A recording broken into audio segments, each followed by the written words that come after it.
28 दिसंबर 2005 भारत के Indian institute of science में एक इंटरनेशनल कॉन्फ्रेंस चल रही होती है ऑपरेशनल रिसर्च के ऊपर, जिसमें 400 से ज्यादा साइंटिस्ट पार्ट ले रहे होते हैं। जब वो डिनर के लिए ऑडिटोरियम से हॉल की तरफ जा रहे होते हैं, देन सडनली उनके आगे एक कार रुकती है, व्हाइट एम्बेसडर। उसमें से एक आदमी निकलता है आर्मी की ड्रेस में, जिसने एक काला मास्क लगाया होता है और उसके हाथ में होती है चाइनीज टाइप 56 राइफल। इससे पहले कोई समझ पाता, वो उस बंदूक को कंधे पे लगा के ओपन फायर कर देते हैं। और जब इतना भी काफी नहीं था, जो इनोसेंट साइंटिस्ट थे उनके बीच में हैंड ग्रेनेड फेंक देते हैं। अनफॉर्चुनेटली इसमें जो एक 67 ईयर ओल्ड के रिटायर्ड प्रोफेसर थे मनीष चंद्रपुरी, उनकी मौत हो जाती है जब वो अपने जो कलीग्स थे उनको बचा रहे होते हैं, और 4 साइंटिस्ट और एक लैब असिस्टेंट सीरियसली इंजर्ड हो जाते हैं। And the worst part about this, जो एक्चुअल गनमैन था वो आज तक भी पकड़ा नहीं गया है। बट सुन, जैसे ही इन्वेस्टिगेशन का पहिया घूमता है तो एक नाम निकल कर आता है, आमिर हमजा और अबू हमजा। एंड देन धीरे धीरे करके जो परत है वो खुलनी स्टार्ट हो जाती है, और बाद में एक चीज रियलाइज होती है इंडियन एजेंसीज को, ये आदमी बंदूक तो नहीं उठाता, बट ये एक आम आतंकवादी से भी ज्यादा डेंजरस है। Hello guys, I am Prince, और आज के वीडियो में हम इसी आमिर हमजा के बारे में बात करेंगे, जिसके ऊपर रिसेंटली पाकिस्तान के हार्टलैंड लाहौर में अटैक हुआ है, जब कुछ अननोन गनमैन ने बाइक के ऊपर बैठ के इसके ऊपर फायरिंग कर दी। एंड एज ऑफ नाउ जो उसका फेट है वो पता नहीं है। और हम आज इस आदमी की जो हिस्ट्री है, ये जो मास्टरमाइंड है, एंड वाई जो ये ऐसे अटैक्स है, इसके पीछे का क्या डिरेंज्ड रीजन है, उसके बारे में जानेंगे। And let me tell you, it is not for a faint heart. और इस वीडियो का कंटेंट थोड़ा ग्राफिक हो सकता है, तो proceed with caution and let's start the video. इससे पहले हम जो ये अटैक था इंडियन इंस्टीट्यूट ऑफ साइंस के ऊपर, इसके बारे में बात करें तो पहले हम जान लेते हैं इस आदमी के बारे में। जो ये आदमी था आमिर हमजा, ये एक वॉर का वेटरन है। इसने लड़ाई लड़ी थी सोवियत रूस के खिलाफ, और ये अकेला नहीं था, इसके साथ थे जफर इकबाल। बट जब ये सोवियत अफगान वॉर खत्म होती है, देन सडनली उनको एक बात रियलाइज होती है कि अब उनकी कोई जरूरत नहीं है। दैट मीन्स उनकी लाइफ से पर्पस जा चुका है। And to make them self keep relevant, वो क्या करते हैं कि जो अपनी नजर है वो अफगानिस्तान से हटा के भारत की ओर कर देते हैं, स्पेशली जो जम्मू एंड कश्मीर का एरिया है। और इसकी जो स्टार्टिंग होती है वो होती है 1987 से। ये अपने 2 कलीग्स हाफिज सईद और जफर इकबाल, ये इनके साथ मिलकर बनाता है एक ऑर्गेनाइजेशन, मरकज उद दवा वल इरशाद, और शॉर्ट में MDI। और इस ऑर्गेनाइजेशन का जो गोल था वो ये था कि जो इस्लामिक एजुकेशन है उसको पूरी दुनिया में फैलाना है। बट उनका जो मेथड था वो काफी ज्यादा डिरेंज्ड और क्वेश्चनेबल था। फिर 1990 में क्या करते हैं कि जो ये ऑर्गेनाइजेशन थी MDI, ये अपनी एक मिलिट्री विंग को एस्टेब्लिश करती है, जिसका नाम होता है द इनफेमस लश्कर तैयबा। और इसको बनाने के पीछे जो रीजन था वो काफी ज्यादा ट्विस्टेड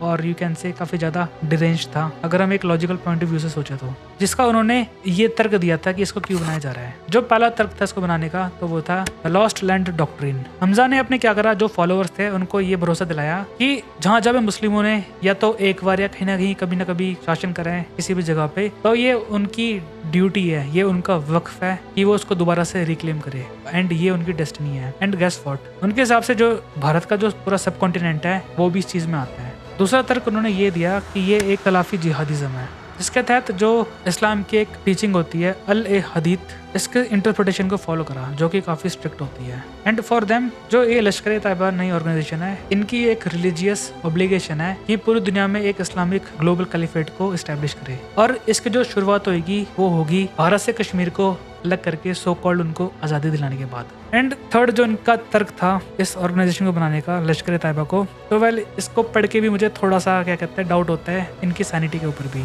इन्होंने एक ट्रिपल अलायंस की थ्योरी दी थी, और हमजा ने अपनी बातों में ये लिखा था कि जो कि हिंदूज के ब्राह्मण है, ज्यूज के जो तलमुडिक है, एंड जो क्रिश्चियंस के जो क्रूसेडर्स हैं, इन्होंने एक अनहोली अलायंस बना ली है, और उनका मकसद एक है कि इस्लाम को खत्म करना। And guess what, it is the Lashkar Taiba, जो कि एक ढाल और एक तलवार की तरह काम करेगी उनसे बचाने का। इस ऑर्गेनाइजेशन में जितने भी लोग थे वेल वो गन्स कैरी करते थे, बट जो ये हमजा था ये थोड़ा अलग था। ये कोई बंदूक कैरी नहीं करता था, ये कैरी करता था एक पेन और एक माइक्रोफोन, जिसको बाद में बोला गया एक प्रोपेगेंडा चीफ। ना सिर्फ ये जो इनोसेंट यूथ थे पाकिस्तान के उनको रेडिकलाइज करता था, बल्कि अपनी खुद की मैगजीन भी छापता था, जिसका नाम था मजाल अल दवा, और ये इसका फाउंडिंग एडिटर था। और ना सिर्फ मैगजीन्स बल्कि कई बुक्स भी लिखी थी, एंड उसमें से 2 फेमस बुक थी, the caravan of proselytizing and martyrdom, and second थी द रोड टू पैराडाइज, जहाँ से जो ये फेमस लाइन है, दूध के समंदर और शहद की नदियाँ, वो निकल कर आती है। जितने भी इनोसेंट यंग मैंस थे पाकिस्तान के, उनको रिक्रूट करा गया था इन बुक्स की बदौलत। और ना सिर्फ ये उनकी ड्यूटी थी, बल्कि उनकी एक रिलीजियस ऑब्लिगेशन थी कि वो अपने मिशन को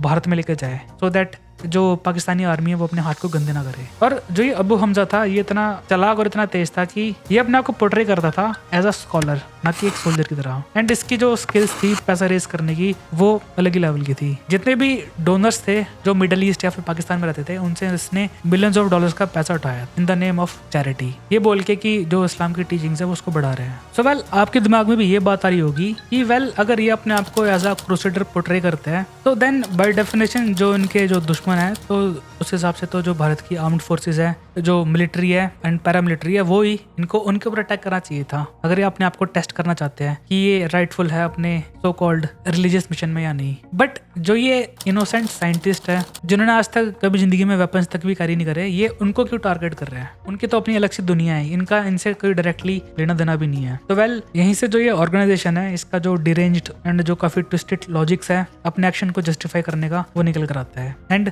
इसमें से कुछ थोड़े डार्क भी हो सकते हैं, so you are already warned. तो सबसे पहला रीजन दिया था इनोसेंट साइंटिस्ट के ऊपर AK-47 पे फायर करने के लिए, तो वेल ये था कि जो ये साइंटिस्ट होते हैं ये एक ब्रेन होते हैं किसी स्टेट के लिए या किसी कंट्री के लिए। और जो ये टेररिस्ट है इवन दो अपने आप को ये फ्रीडम फाइटर बोले, तो इनके हिसाब से क्या है कि जो ये साइंटिस्ट और जो इंटेलेक्चुअल्स है ये किसी भी देश का एक इंजन की तरह काम करते हैं, उसकी ग्रोथ के लिए, उसके डिफेंस के लिए एंड स्पेशली जो इंटरनेशनल प्रेस्टीज होती है उसके लिए। By killing those innocent scientist वो किसी एक आम आदमी को नहीं मार रहे थे, वो जो एक देश की प्रोग्रेस होती है, एक जो मेंटल कैपिटल होती है उसको खत्म करने की कोशिश कर रहे थे। And let me give you the real example. 1971 में जब बांग्लादेश उस टाइम पे ईस्ट पाकिस्तान था, तो वेल इसी स्ट्रेटेजी के तहत जो पाकिस्तानी आर्मी थी उसने जितने भी इंटेलेक्चुअल्स थे बांग्लादेश के उनको इकट्ठा करा एंड उनको एलिमिनेट कर दिया। इसके इतने डेंजरस रिपरकशन हुए थे कि आज भी जो बांग्लादेश है वो उससे उबर नहीं पाया है। And to make the matter worse, जो ये वैक्यूम छोड़ के गए थे इंटेलेक्चुअल्स अपने जाने के बाद, उसको पाकिस्तानी आर्मी ने फिल करा अपने प्रोपेगेंडा से, जो कि ऐसे ट्विस्टेड आइडियोलॉजीज को अंजाम देते हैं। और इसी के ऊपर मैंने एक वीडियो भी बनाई थी,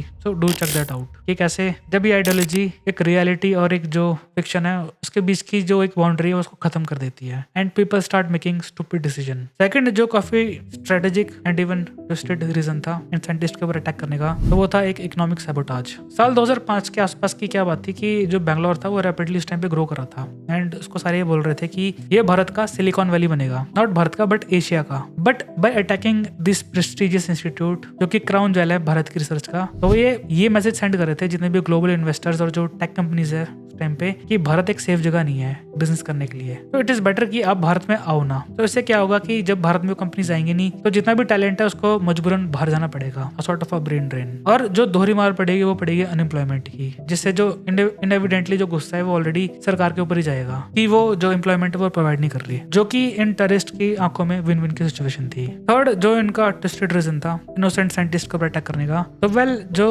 ये सेंस ऑफ सिक्योरिटी होती है वो उसको तोड़ना चाहते थे। जो आम आदमी होता है वो ये सोचता है कि अगर एक टेररिस्ट है वो या तो बॉर्डर्स पे अटैक करेगा या तो जो पुलिस स्टेशन है उनके ऊपर अटैक करेगा, एंड उनका सोचना भी जायज है। वेल कोई भी एक राइट माइंड में किसी भी एक इनोसेंट आदमी पे अटैक नहीं करेगा, बट वेल रियलिटी काफी हार्श है आज के टाइम पे। जो ये नॉन स्टेट एक्टर्स होते हैं टेररिस्ट, ये एक साइकोलॉजिकल स्टेट क्रिएट करना चाहते हैं, एक ऐसा स्फीयर जिसमें सबको ये लगे कि कोई भी सेफ नहीं है। एंड बाय देयर लिमिटेशन जो ये सो कॉल्ड फ्रीडम फाइटर्स बोलते हैं अपने आप को, ये हर एक आदमी पर अटैक तो नहीं कर सकते। तो वो क्या करते हैं कि जो सबसे एलीट और जो सबसे प्रोटेक्टेड लोग होते हैं किसी सोसाइटी या किसी देश के, ये डायरेक्टली उन पर अटैक करते हैं। इससे क्या होता है कि जो एक साइकोलॉजिकल शॉक होता है उनके जाने के बाद, तो वो कई गुना होता है क्योंकि कई लोगों की उनसे काफी अटैचमेंट होती है एंड अपने फेवरेट लीडर को जाने के बाद एक डिलीरियम सा हो जाता है, जो कि इनकी आंखों में एक विन विन की सिचुएशन होती है। एंड फाइनल जो काफी ट्विस्टेड रीजन है एंड इसको पढ़ के भी मुझे उल्टी आती है, तो वो है इनका टोटल वॉर की डॉक्ट्रिन। जो ये अमीर हमजा जैसे लोग हैं ये प्रीच करते हैं एक टोटल वॉर की डॉक्ट्रिन को, और इनके नजरिए से क्या है कि जो एक सोल्जर है और जो एक सिविलियन है, वेल वो उनकी नजरों में बराबर है, there is no distinction between them. अगर कोई भी आम आदमी किसी स्टेट या किसी कंट्री को टैक्सेस पे करता है, उनके लिए रिसर्च कंडक्ट करता है